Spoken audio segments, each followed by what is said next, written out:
को लाइक करें, हमारे चैनल को सब्सक्राइब करें। औज़ु बिल्लाहि मिनश शैतानिर रजीम, बिस्मिल्लाहिर रहमानिर रहीम।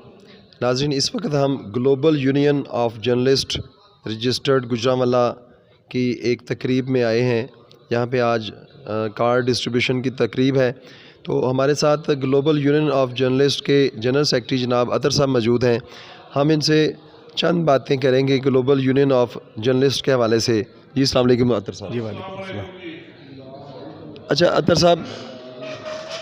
साहब, ग्लोबल यूनियन ऑफ जर्नलिस्ट एक तो बता दें कि गुजरांवाला में इसका क़याम कितने अरसे से है sir? Global union of journalist का जो हम पिछले 3 माह से इसको लॉन्च किया गया था गुजरांवाला में सर।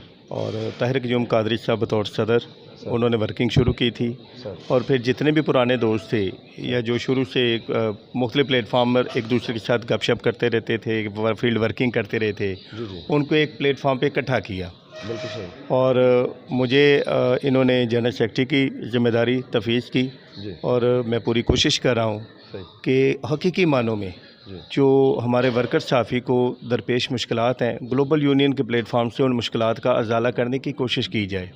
चैलेंजेस बहुत ज़्यादा हैं। Social media, digital media, print media, electronic media, जितने मीडियाज़ हैं वो सारे किसी न किसी तौर पर मसाइल का शिकार हैं। उसकी सबसे बड़ी वजह ये है कि हमारे जो विजन्स हैं वो एक दूसरे से कतई तौर पर मुख्तलिफ हैं। एक बड़ी नेगेटिव बात ये भी है कि माज़रत के साथ मैं कहना चाहूँगा कि हमारी जो कम्युनिटी है वो उसमें कुछ ऐसे चेहरे भी हैं जो एक दूसरे सहाफ़ी को, वर्कर को स्पेशली ऑन नहीं करते। अच्छा। उसको बतौर सहाफ़ी ही ऑन नहीं करते और जिससे वो जो फील्ड वर्कर है वो डिसहार्ट हो जाता है।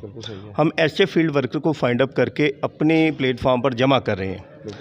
इस सिलसिले में मुख्तलिफ कैलिबर्स का भी ख्याल रखा जा रहा है, उनकी क्वालिफ़िकेशन का भी ख्याल रखा जा रहा है और उनकी जो तजर्बा है उसका भी ख्याल रखा जा रहा है। सर, जो आपने बात की कि आप ऐसे फील्ड वर्कर्स, ऐसे सहाफ़ियों को इकट्ठा कर रहे हैं कि जिनको सहाफ़ी ही नहीं समझा जाता। सर, सहाफ़ी तो वो हैं, ज़ाहिर है सहाफ़त से रिलेटेड हैं, काम कर रहे हैं।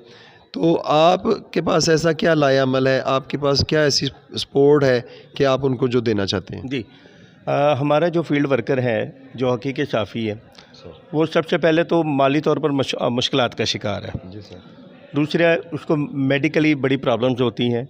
खुदा न खास्तों के उसके घर में कोई मरग हो जाए तो उसके लिए वो मरग से पहले वो खुद मरा होता है क्योंकि कोई उसको सपोर्ट करने वाला नहीं होता। माजी में हमारे बहुत अच्छे दोस्त, हमारे सीनियर जो सहाफ़ी भाई थे वो दुनिया से चले गए। इस सिलसिले में मैं एक बड़ी तलख़ मिसाल देना चाहूँगा। मेरा अपना दोस्त, मेरा अपना जो क्लास फेलो था अजमल हाशमी, वो भी तकरीबन 18 साल इस शोबे से वाबस्ता रहा और तादाम मरग। और बड़े अफसोस की बात है कि जब उसका इंतकाल हुआ तो उसके जनाजे पर सिर्फ 3 से 4 सहाफ़ी थे।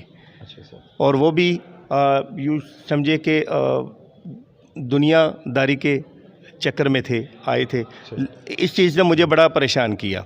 तो मैंने ये समझा कि हम एक ऐसा प्लेटफार्म तश्कील देते हैं, कम्युनिकेशन जो रिलेशन डेवलप करते हैं कि जिसमें हमारा जो वर्कर सहाफ़ी है ना, उसको कम से कम हम उसका जो जायज़ मकाम है वो दिलाने की कोशिश करें। चैलेंज बहुत मुश्किल है, मंजिल बहुत लंबी, रास्ता बहुत लंबा है, लेकिन मेरा ईमान है कि अगर हम इसी पॉइंट ऑफ व्यू से चलते रहे तो इंशाअल्लाह ताला हम अपने मकसद में ज़रूर कामयाब होंगे। सर, अल्लाह ताला आपको कामयाब करे। लास्ट में सर, आप अपने ग्लोबल यूनियन ऑफ जर्नलिस्ट के हवाले से दूसरे सहाफ़ियों को क्या पैगाम देंगे? मेरा ग्लोबल यूनियन ऑफ जर्नलिस्ट के हवाले से दीगर सहाफ़ी भाइयों को यही पैगाम है कि आप जिस भी प्लेटफार्म से अपने जद्दोजहद कर रहे हैं करते रहें, लेकिन खुदारा जब आपके किसी सहाफ़ी भाई पर मुश्किल आती है, तकलीफ़ आती है, तो तमाम इख्तलाफात बुलाकर खुदा के लिए एक हो जाया करें। यही हमारा जो बेसिक मोटो है, यही हमारा मिशन है कि इत्तेहाद, इत्तफ़ाक़ और फिर तंज़ीम। बहुत शुक्रिया, थैंक यू सो मच।